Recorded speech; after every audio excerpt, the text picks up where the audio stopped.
Hey there, gang. Time to talk a little bit of comic book news, and the news is something that you would normally expect me to be quite excited over. After all, as you know, or could maybe guess, just from the title of this channel, Shanghalla, I am a big Legion of Superheroes fan. And word has come down that Brian Michael Bendis is developing a Legion cartoon for HBO Max. So, why did I not clap happy when I heard that news? Why did I instead feel like I had just been punched in the gut? I usually say if you like comic books, stick around, we're going to have some fun, but I guess what I should say this time around is if you want to see why I have fallen into a whirling, churning, black hole vortex of hopelessness and despair, stick around, you are going to have some fun.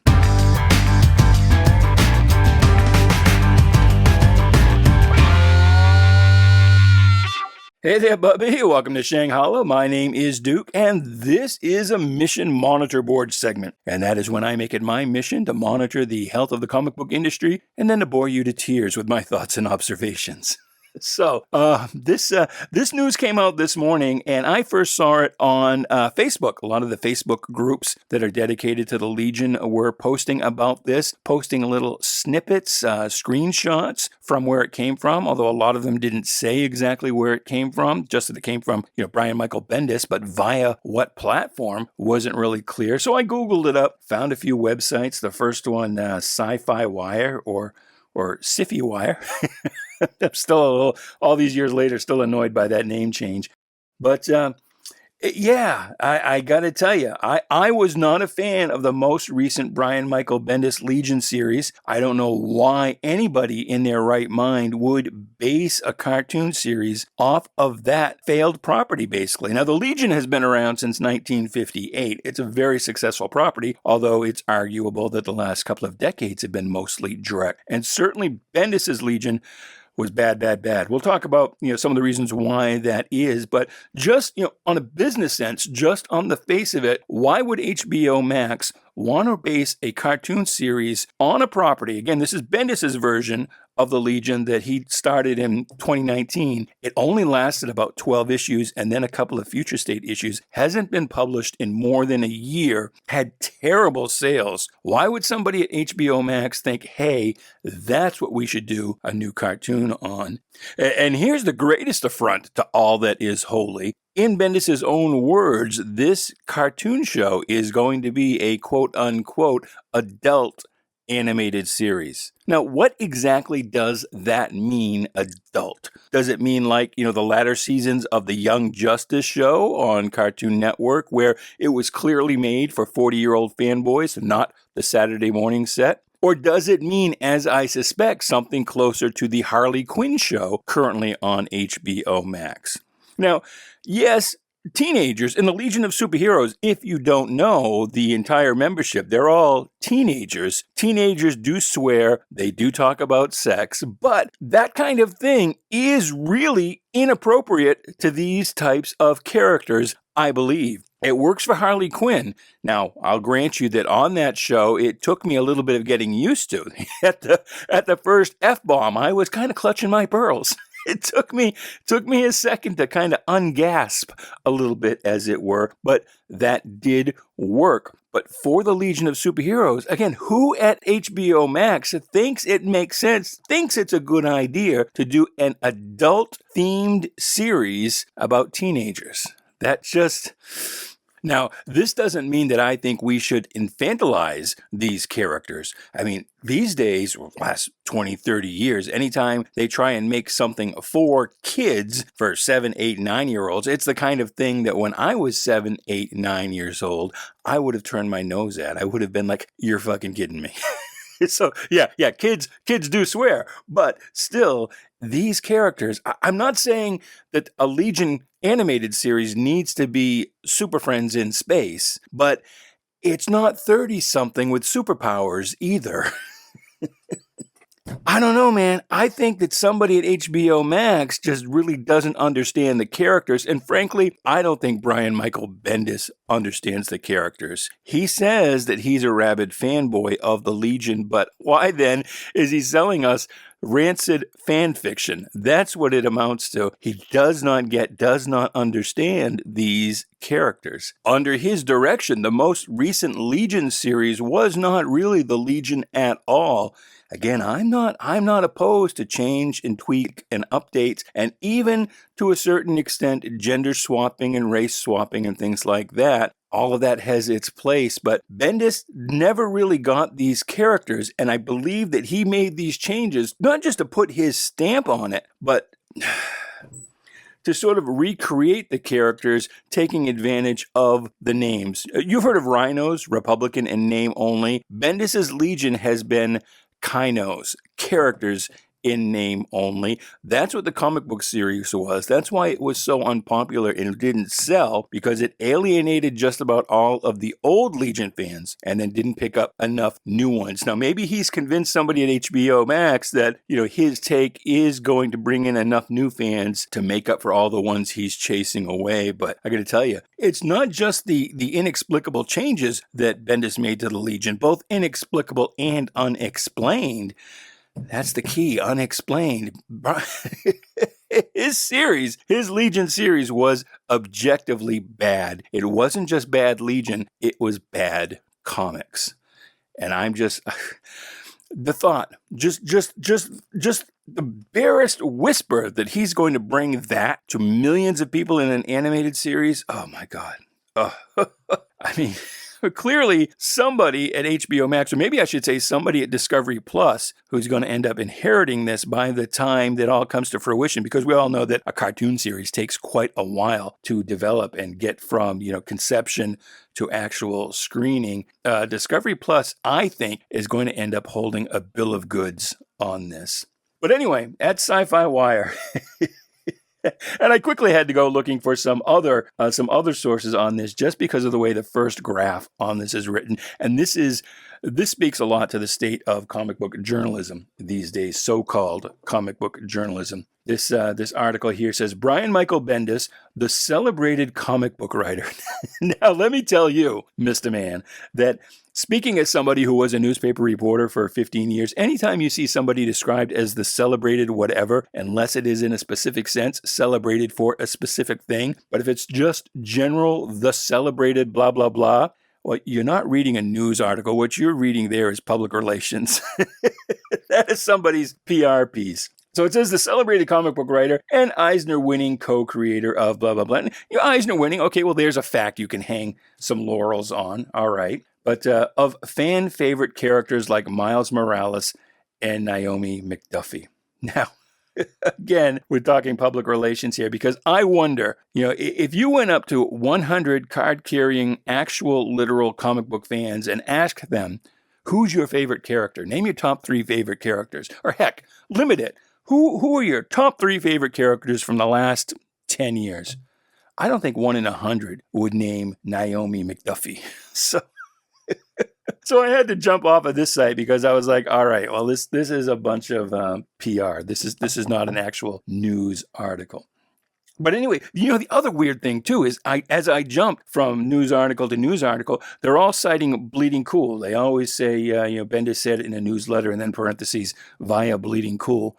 And I followed that link, and Bleeding Cool is just reporting on the newsletter too. So again, I don't think a lot of people understand how attribution works. When somebody releases some kind of information as such via a newsletter, just because one site reports on it first doesn't mean that every other site to report on that then has to attribute that first one. It all comes from the same source. It all comes from this newsletter. And so apparently, according to this newsletter, Brian Michael Bendis has sold a HBO Max adaptation for the small screen. So I guess this is going to be a series rather than a movie, an adaptation of the series Cover that he did with David Mack. Now I got to tell you, I have been an avid comic book collector since the mid-'70s, probably longer than you've been alive. I work buying and selling comic books. The company that I work for owns a retail comic book store. I can't picture what this Cover is in my mind. Is this part of his Jinx world? I have no idea what Cover is. But apparently that got his foot in the door. And so Bendis writes in his newsletter here, so, this quote, so Miracle of Miracles, HBO then asked what else I would want to do and if there's any DC properties I thought would make an interesting show. I may have yelled the word Legion louder than you want to in a normal adult person business meeting. So yeah, the headline today is HBO Max has put me to work on a Legion of Superheroes TV show. Can you tell that I'm jumping up and down with excitement? I've been working on it for a while, and the last week I was sent to the next phase. Now, I have no idea what the next phase is. I don't really know much about how that particular sausage is made. I'm not going to tell you, Bendis' Legion was a big old piece of sausage. And here's the thing. Bendis' Legion, he describes himself as a rabid Legion fan. I don't believe that's true. I mean, everybody says that. Daniel Cherry III came in as the general manager of DC Comics saying he was a rabid comic book fan. Rabid, maybe. But not a comic book fan, at least to judge by what has happened since. And Bendis' Legion, now, I am not averse to reboots. I mean, the Legion has been rebooted 4 or 5 times, and it's had a previous animated cartoon, and that cartoon made some significant changes to some of the characters. I am okay with those changes. As a matter of fact, the 1994 reboot is perhaps one of my favorite iterations of the Legion of Superheroes ever. And again, I've been reading the Legion since 1976. So change in and of itself doesn't trigger me. It's when the change is useless and needless and violates the core concepts of the character. For example, Ultra Boy. Bendis turned Ultra Boy into some soy-induced... That, with frosted tips in his hair, and he's the son of some powerful warlord, and that's not Ultra Boy. Ultra Boy is he's basically one of the Dead End Kids. If you know who the Dead End Kids are, at least from the early Warner Brothers versions, that's Ultra Boy. And another change is Lightning Lad. Not so much that he made the character black, okay, whatever, but the core of that character is that he is he's a farm boy, is what he is. And that doesn't necessarily mean he needs to be white, especially not in the 31st century. But the core piece of that character is the whole origin story, what Legion fans have often referred to as the most told origin story in comics. And that is that he comes from a race where everybody is a twin, except his older brother is a single. That older brother, rather nature or nurture, rather he was just born a little funky. Or, in that society of all twins, he's a single. It sort of warped him a little bit. He ran away. Lightning Lad went off in pursuit of him. And that's how he ended up joining the Legion. Although before that, again, trying to keep toe with his brother, he and his sibling, who grew up to be Lightning Lass, the 3 of them ended up in a crash, and they got electrified by these giant hippopotamus-looking lightning beasts that they tried to induce into charging the battery of their space cruiser. I'm getting a little deep into the weeds here, but the thing is that in Bendis' Legion, the older single brother is gone, and we only really know this from just a panel here and there, and that's another problem with Bendis' Legion. He made so many changes, introduced so many characters, and then he didn't explain any of it, why any of it was done. But with Lightning Lad, you now had, instead of the 2 twins, Lightning Lad and his sister and their single older brother, you've now got about 3 other sets of twins. The older brother, as I said, is gone, and they've got 2 moms. And that, again, that's not a problem. If they were going to make that change, that's not a problem. But one of the moms is like this electrified ghost.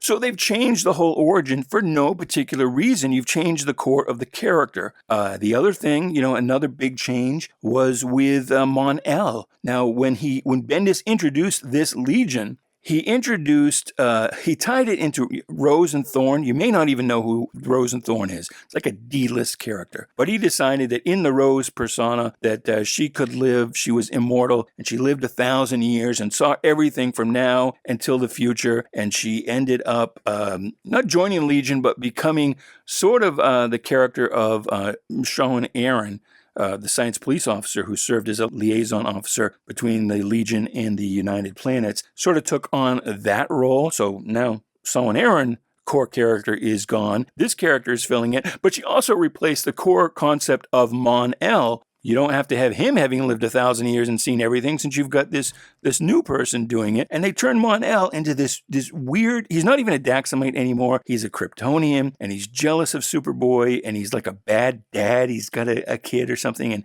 and he actually hates the Legion even. I mean, they just totally spun the character around for no good reason. It's not just that they tweaked and made updates and made some changes, but Bendis, there's 3 examples right there where he violated the core concept of the character. And now, so here's another core violation. Both Bendis' Legion and the prior reboot by Mark Waid, both of them tried to turn the concept on its head. Originally, the Legion, they're these young teenagers, and they are inspired by the heroes of the 20th century, particularly Superboy, to become heroes in their own right, following in that example. Of course, Crisis on Infinite Earths threw a spanner into that, and DC kind of floundered for years exactly what the backstory on the Legion was going to be. Although, again, when they rebooted that first time in 1994, they did a pretty good job. Did really a very, very good job. But when Waid came along with what we now call the reboot, the third reboot of the Legion, he tried to turn that concept on its head and basically made it into a baby boomer's wet dream. Now, what the thing is rather than a Legion existing in this kind of Star Trek utopian future, not that it's, entirely sunny-go-lucky. There are some issues, but, it's largely a positive outlook on the future, and the Legion being inspired by the heroes of the past. In Waid's Legion, they were inspired because the adults, not the patriarchy, let's call it the adultriarchy, they had screwed things up so bad that it was up to the younglings to make this hippie-like movement and become the SJWs, and through their wokeism, they were going to save the future. And Bendis' Legion is pretty much based on that same kind of conceit, in which it is up to the young people to take over for the adults who've screwed everything up. So again, they've turned the whole concept right on its ass. And now Bendis isn't a bad writer. I've hated his Legion. I hated his Superman. I don't think he's suited for those types of characters. Bendis' shtick is kind of the New Yorker short story turned into a comic book. People sitting around talking about things, and maybe every once in a while somebody punches somebody. But it's basically, a lot of chit-chat and getting in touch with your feelings, which there's a place for that. That's okay. But Superman, the Legion, that is all action, adventure, straight ahead, science fiction, superheroics, something that Bendis just isn't suited for. And his most recent series of the Legion, was a lot of talk, a lot of words that said effectively nothing, with not a lot happening, glacial pacing. And again, the series only lasted a dozen issues or so, and then a couple of future state tie-ins. Why would HBO Max want to base a series on this failed comic book series? Clearly failed. The sales were just not there, and they got worse and worse and worse and worse. And why would they want to make an adult cartoon out of these teenagers from the future? I mean, this is entirely not the direction that you would expect for the Legion. You would expect the Legion to be more something maybe aimed at a scholastic type of crowd. That's the kind of audience they would want to bring in. Whatever Bendis pitched to HBO Max, again, I believe he sold them a bill of goods. And I think this Legion series is going to be just absolutely god-awful. Now, genius is always an affirmative defense. Maybe it will be great. It's possible. So we will hold in reserve our judgment for now. I'm just saying my expectations are very, very low. And it's going to be some time before this cartoon actually comes out. But I think it's going to be very, very similar to Kevin Smith's Masters of the Universe, where he was talking up what a big Masters of the Universe fan he was, and how into the whole mythology he was, and how this new series he was producing was going to be just a throwback to the original that OG fans were going to love. And then, 3 years later or whatever, 4 years, when it finally came out, it was an absolute woke nightmare that violated every core concept of that property. I'm expecting the same thing with this new Legion cartoon. An adult cartoon based on the Legion doesn't make any sense. What Bendis has done with the Legion has been just absolutely awful. So a series based on his versions of the characters, I just can't. I can't even. And again, I am not averse to change. The previous Legion cartoon was pretty good, and that made some significant changes to many of the characters. Previous reboots have made significant changes, and that's fine. And the Legion is something that has evolved since they first appeared in 1958. There have been many evolutions, not just the hard reboots, but even the kind of soft boots or just changes in directions under new creative teams. It's been kind of an ebb and flow. But I got to tell you, I cannot for the life of me imagine what in hell they're thinking. This show, as it's being described right now, it just sounds like the wrong concept with the wrong creator and the wrong versions of these characters. So, you may feel differently than I do. Please do feel free to disagree. Leave your comment down below. Let me know what you think and expect of this cartoon. If there's anything you want to say but you don't want it to be public, you can always email me, duke@shanghalla.com. And as I promised, now most of you can go about your business. But the OG viewers here, as I promised, we'll take just a moment here and talk about the direction of this channel. I had promised you kind of a natter video. Natter is a phrase from the old Amateur Press Association days. The APAs, part of somebody's fanzine that they would contribute to one of these APAs, where they talk not about the core topic of the APA, but just about their own lives, what was going on. Because an APA was basically analog YouTube, and you effectively had 25 to 50 close pen pals when you did something like that. And so for you OGs, you early adopters of this channel, I hope you will tolerate a little bit of natter here. As you know, some of these videos recently have been few and far between, very sporadic. I've had a lot of things going on, some medical issues with both myself and my wife, some upcoming imminent changes because of those issues. And so I find myself in a need to really try to the best of my ability to not just treat this as a hobby, but really try and monetize it. I don't know how much monetization actually brings, but even if this channel, once it started playing ads, or at least once I started generating some income from such ads as may play, even if I got 50, 80, $100 a month, that would help enormously. Because let's just say that we hit our out-of-pocket payout on insurance this past year, and it looks like we're going to lose our insurance. We're going to have to go out into the marketplace, which will increase all of our costs. Just paying for my insulin is going to be quite a cost.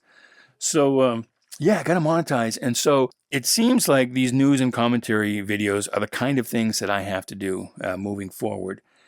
Just because that's what feeds the algorithm, that's what brings in the traffic. But I don't really want to alienate those of you who've been here before, so I do invite you to give your thoughts and feedbacks. I've set up a Facebook page for Shanghalla.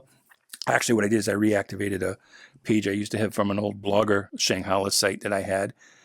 So go to Facebook, like that page, and that's where we can have a little bit of a chat on kind of the behind the scenes aspects. You can let me know what you like, what you don't like. I mean, you're free to do that here as well in the comments, but I'm kind of really looking to pull the readership there, and that's where we can, again, effectively be pen pals. So there's going to be more of this news and commentary stuff coming up. I'm not planning on the unboxings or the grading videos or any of that stuff to go away, but we're going to be doing more of this type of thing. I don't know if they're all going to be particularly rants like this, but I do feel strongly that this Bendis has got HBO Max bamboozled and going in about 180 degrees from any viable direction for the Legion. So I don't know. I don't get it. I don't get why what's his face there is in charge of Star Trek. I just, he's done absolutely nothing right. Everything wrong. The same with the dude there that's running Doctor Who. I don't think Jodie there is such a bad actor. She's just not suited to that particular role. And the show itself has been just a nightmare. There's so much going wrong, and you would think that eventually something somewhere would go right, but man, the news just comes one right on top of the other, that all of these properties we know and love are just getting, I mean, I don't know if I should say raped, if that's too strong a word, if the algorithm I'm courting is going to maybe treat that with some hostility, but it's not too far from the truth. Rather, it's too strong for YouTube's little monkey spiders. Anyway, that's it. That's it for this time out. Until next time, goodbye, good luck, and please be good to each other.